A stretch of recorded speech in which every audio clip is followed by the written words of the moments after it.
everybody, welcome to Rock and Roll Shin-Soo Choo. My name is Gabe Estel. I'm here with my co-hosts Dennis Levi Leach and Jonathan Getz. How's it going, guys? Amazing. Excellent. We're here for episode number 43, and we are just beyond stoked to have a special guest with us tonight. Marc Ford, outstanding guitarist and singer-songwriter. Marc is right now working on his 6th LP, which we're going to talk about tonight, but you also might remember Marc for his time with the Black Crowes, Burning Tree, Ben Harper, as well as Booker T. So quite a resume, and we're really happy to have him. How you doing, Marc? I'm good. Good. Well, before we begin, I want to tell everybody Marc is working on a new record that he's funding via the Kickstarter campaign. So we're going to share the website address with everybody here at the end of the show, and then we'll post it on all of our outlets as well. Marc, could you kind of just tell us a little bit about the Kickstarter campaign for the new record? Just kind of, how you turned to Kickstarter, and for one, also how the video was made, because it's really beautifully shot, man. Oh yeah, it was that was some local guys that I met here in San Clemente. The guy does Jeremy. I'm gonna say his last name, Rao. I believe he did the Nitro Circus video stuff. So he just happened to move to San Clemente a couple years ago, and through a friend, he wants to help out. I think he's going to travel with us and catch the opening, 2 opening gigs that are up north, and then at least part of the way making the record in the studio so he can document from the beginning that it kickstarted all the way to the end of it. Wow. Excellent. Well, it's gorgeous, man. It's really, just kind of encapsulates Southern California as well, and it's really cool. Yeah, it's a little neighborhood. Yeah. But go ahead, I'm man. sorry. Yeah, please go. Well, the Kickstarter thing, I think, just came from. It's kind of just the way you have to do things in a way. I mean, it's kind of great. It's got it down on a real base level. It's like, I have a product to make. If you want to pay for it directly, I can make it. Right. Yeah. There's no middleman.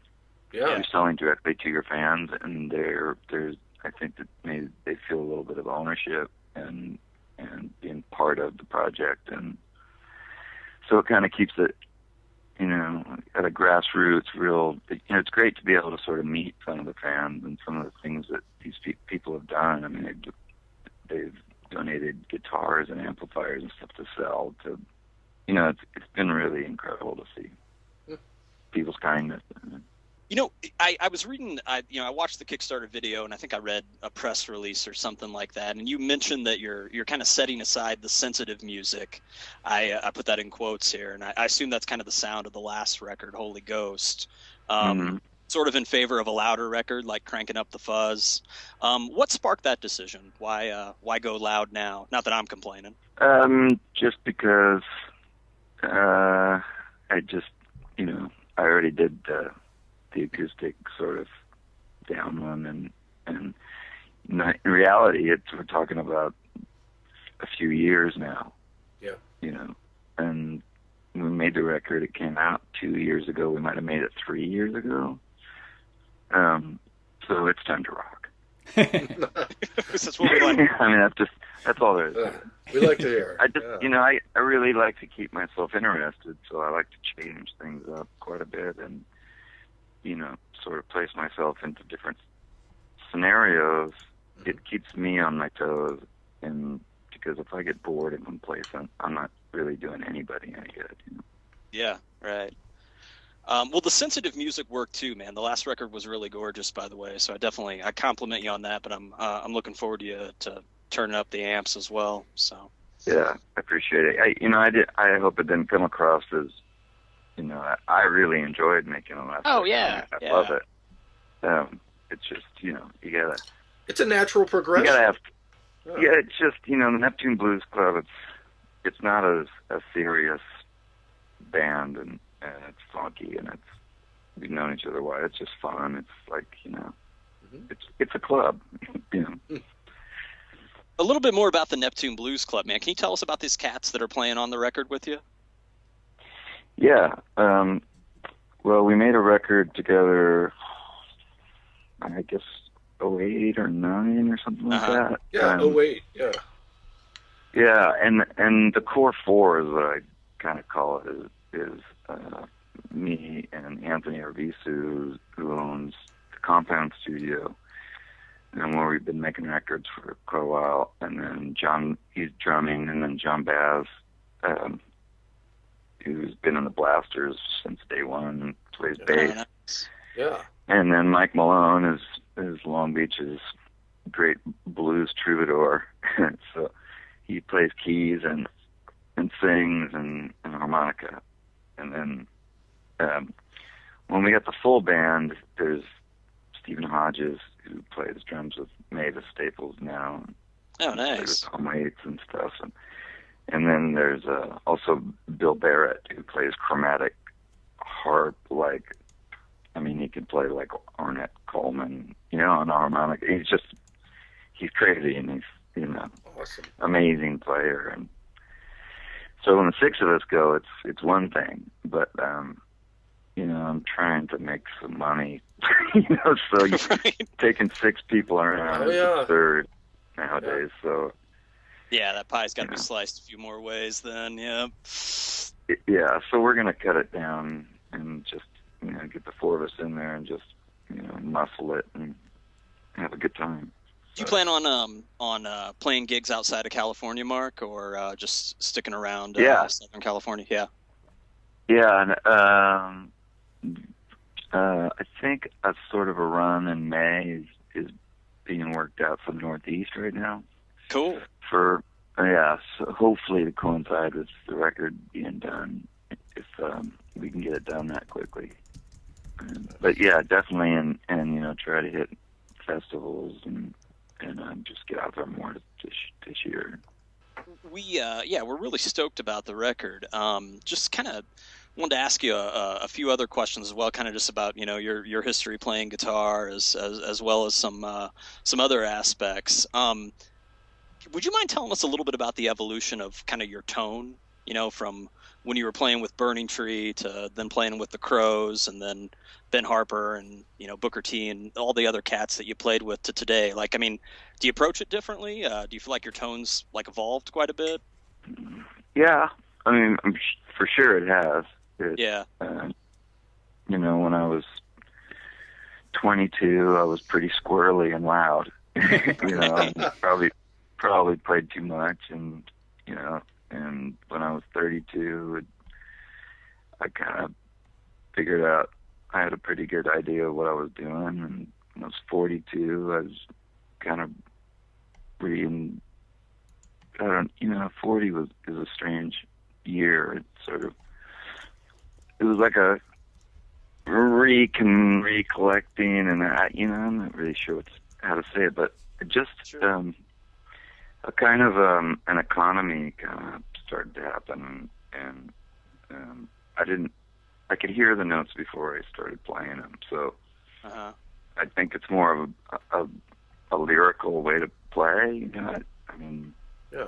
I've always read from the greats that less is more, and you hear that, and as a kid, you're like, but more is more, and eventually you start, oh, okay, I get it. The few choice words can cut a lot deeper than, a mouthful of nonsense.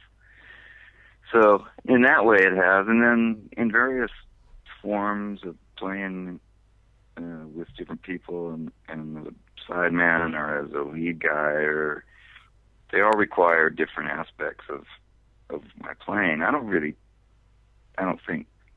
don't know anymore or any less when I go in different situations. Sure. I think I just utilize certain aspects of what I know, and some things call for bigger, louder, fuzzier, and some things are just whatever it's called for, which is kind of the way I like so many different situations, because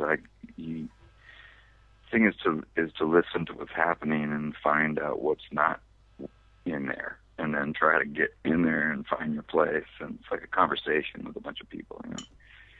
You know, just running in there telling them what you think.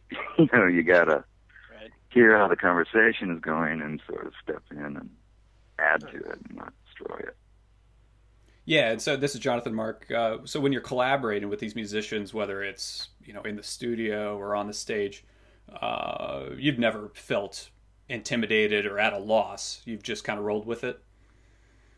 Oh, totally. I have. I mean, getting up on stage with the Allman Brothers and jamming the South Band for the first time. Dickey's yelling at me, "It's a jumpy number in C, and I'll count it off, and you come in with," like, whoa, okay, but you just reach down and pull it up and go like, well, this is what I asked for. I better song it for us. You don't really have a choice. You either, sink or swim, and hit it, or you walk away regretting it for the rest of your life. Right. Well, yeah, Mark, you've played some gigs as of the last year or so with Mike Campbell of Tom Petty and the Heartbreakers. Can you tell us kind of how that came to be? Well, when the Crows did the reunion tour in 05 and 06, I think we did close to 3 months with Tom Petty. Yeah, I saw a couple of those shows. Yeah. Yeah, and you're there every day with each other, and you just us guitar players, we speak the same language, so we got to know each other over the tour a little bit, and then he's always been real cool to me, and so I don't know exactly how it happened, but he had a few shows, and his booking agent got a hold of me, and then yeah, I mean, unfortunately, I was only able to see or hear a little bit of it online, but it seemed like it would have been some great shows to catch. Yeah, it was Guitar Geek. Yeah. That's fun. Us. Yeah. Yeah. It was a lot of fun. Mike's a great guy, and it's a great band that he's got, and he loved it. He said, "This is the way the shows should be." He said that to his booking agent, who was now my booking agent. Right on. Yeah, it was just, Mike doesn't need to keep playing clubs. He's still like a guitar player, rock and roll fan, and he gets to get out of the house and play, Yeah. So he's still a little kid, just like the rest of us. Obviously, Campbell's influenced most guitarists, I think, who sit down to write a song. It's inevitable. I hear a lot of Neil and Crazy Horse in your music, and that's always a good thing with me. Is it safe to say Neil was an influence, or Crazy Horse specifically? Yeah, for sure. Yeah, it's just, you can't really explain Crazy Horse. It's a feeling. It's so wrong, and so right at the same time. That they were just. I mean, they literally have to. Like I've seen them where the drummer got off time in the middle of a long jam and had to recount it. While everybody kept going. Just like, really? That's how Neil likes it. Yeah, they're just knuckleheads that make an amazing sound together. Do you ever, because Neil has that famous approach of just going in and recording it like as soon as he's inspired. Do you take the same approach, or are you a bit more methodical? Well, I don't like to know things too much before going in to make a record. I kind of like to.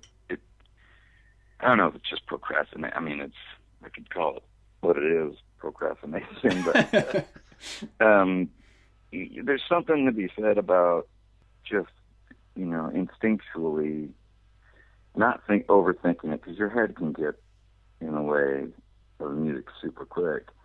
Mm-hmm. So you outthink yourself rather than just go for it, and usually your instinct is pretty correct, and it's like with the band that you don't let anybody know too much.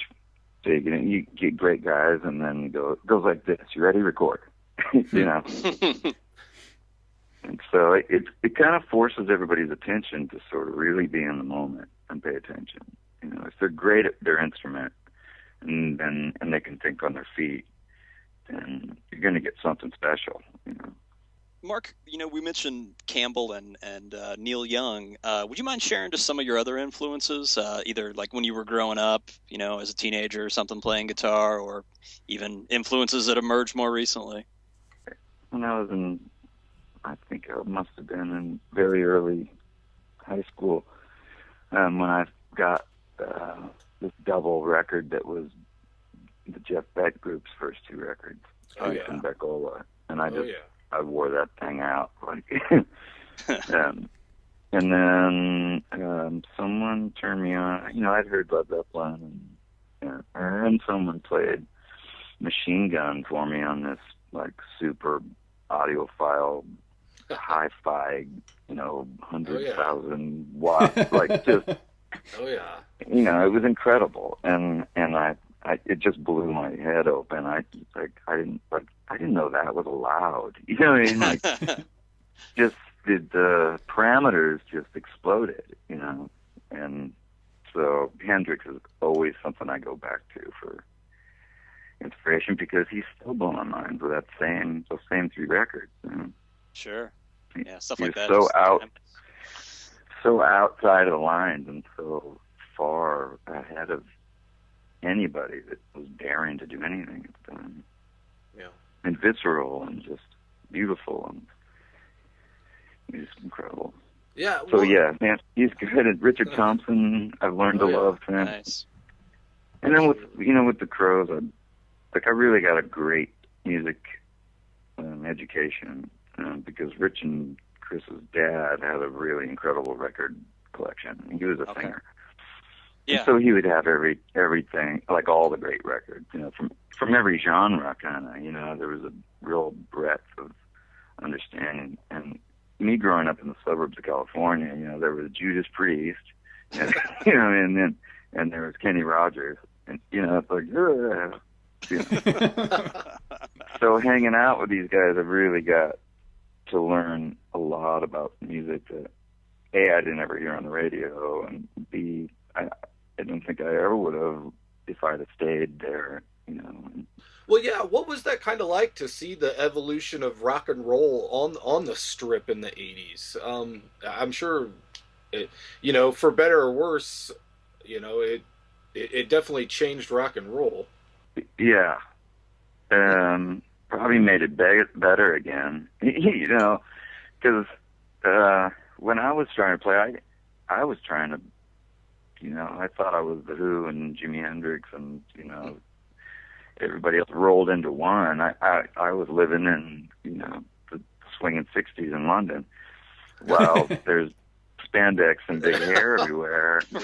And, so it didn't really, it was a bummer, because maybe it wasn't a bummer. It seemed like at times it was a little frustrating, because there really wasn't many clubs you could play. Yeah. There was the one that rock and roll could be played at, and then so we'd caused a little scene, and it might have caused me to, you know, push a little harder. Yeah. You know, scream a little louder to get seen, and angst is always a good form of energy to draw from when you're young and making loud music. So it seemed like Guns N' Roses, Mark, really shook that scene up quite a bit for the better, in my opinion, at least. Were you able to catch? I know you kind of go back a ways with Izzy, right? Were you able to kind of catch some of those early GNR shows? Yeah, the Rolling Stone did an issue with like the 4 gigs that made Guns N' Roses in LA before. Okay. You know, and I realized I was at every single one of them. Nice. There was the Roxy, and there was the Troubadour. There was a gig at the UCLA and the Dorm, and there was one other one. And I think was at all of them but one. In fact, you could see me in one of the pictures. And nice. And I wanted to hate them, but they were just so incredible. And yeah. You can say what you want to about style, but they were for sure all in, and they Oh yeah, hit well, it we're hard. we're definitely pro Izzy here at this Yeah. podcast. Yeah, biggest fans. They were doing it as hard as they could. Yeah, their influences seem to run a little deeper than some of the bands that kind of came immediately before them. Like they liked Aerosmith. They liked. I don't know, like Duff kind of had a sort of a punk influence that he brought in as well. So it was some good shit. Well, I think they loved it a lot. They loved it enough to research and go back, and the farther you dig backwards, the better your frontwards is going to be. Mark, I want to talk about a little bit some of the production work that you've done. We actually have some mutual friends in the Steepwater band. I've known those guys for quite a while, so I really dug your work with on their record a few years back, and then you worked with Ryan Bingham as well. Are you working with some other acts right now, like on the production end? No, there's not a lot of people with money around. Right, right. Yeah, the industry's that's for damn sure. Yeah, and I haven't gone out and beat people's doors down to get to let me produce them. It sort of just fell into the natural progression of things. I've made quite a few records and learned quite a few different aspects about being in a band, being a leader, being a sideman, recording with the various people. So it just made sense to take all of this information that I've learned and to be able to use it to help someone else sort of realize their dream, and teach them a little bit how to do it. And Ryan, I found in the middle of the night, literally, and said, I have to record you, Yeah. And so that was a great thing, and it was a lot of fun. And the Steepwater band. Oh yeah, it's a great record. Yeah, all of his records. Yeah, I love it. Man, but yeah, that one in particular. Yeah. And Phantom Limb was a really fantastic record that was unfortunate it didn't get a chance to live its life out. But and Steepwater band, I met them in Spain, and I just said, I'm producing a record. They were going to make a record. I said, let me do it. Come to California. And so they were coming to California, and they sent some demos of some other records that they made, and I remember sitting there going like, oh no, I don't know what I'm going to do with this. Like, it was literally like bar music, and I didn't think it was recorded all that good. I remembered them being better watching them play live. Uh-huh. And then I'm driving to the studio to just start the first day, and I'm listening through my iPod, and all of a sudden Thin Lizzy came on. And for some reason, I knew exactly what to do with the band. And I don't think it sounds anything like Thin Lizzy, but there was something about what I had heard. I go, that's the direction, kind of, And we got in there, and the hardest thing to do about producing is to get people to unlearn some bad habits. When we're self-taught, we kind of get into we miss the fundamentals of, just to, kick drum and bass. They live together, and don't rush the beat, and all these things you learn from getting your ass kicked over the years. And I try to teach it to guys in the studio. You're met with a little bit of resistance, and then they finally come around and go, oh, okay, I'm hearing what you're doing now. And then once they've changed their mindset, then they kind of do it on their own. I've seen Steepwater since, and they're thinking a lot more clever, and having the added guitar is a great plus. Yeah, absolutely. Yeah, they're working on a new record now, so yeah. Excellent, man. Yeah, Mark, talking about playing, with other guitarists, especially in kind of like you mentioned playing with Dickey Betts, in a scene where you're having kind of multiple leads, what creates good chemistry between guitarists? Is it something that's like it just has to be there, or is it something that can kind of grow and you can learn? Or I think great players play like who they are, and their personality comes through it.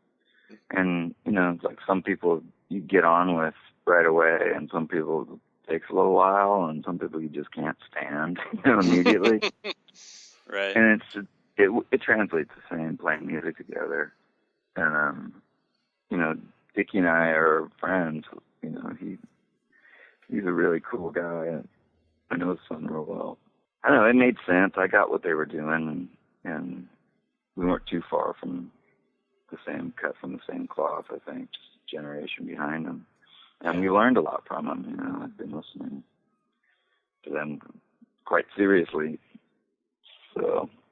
And speaking of, you had your collaborations back in the day, I guess, with whether it be Government Mule or even the project with Blue Floyd, and we were certainly catching a lot of that as it was happening. A lot's changed since then.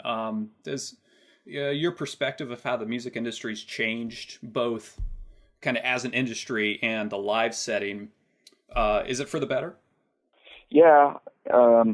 Well, I mean, like that grassroots thing, I was talking about, it's great.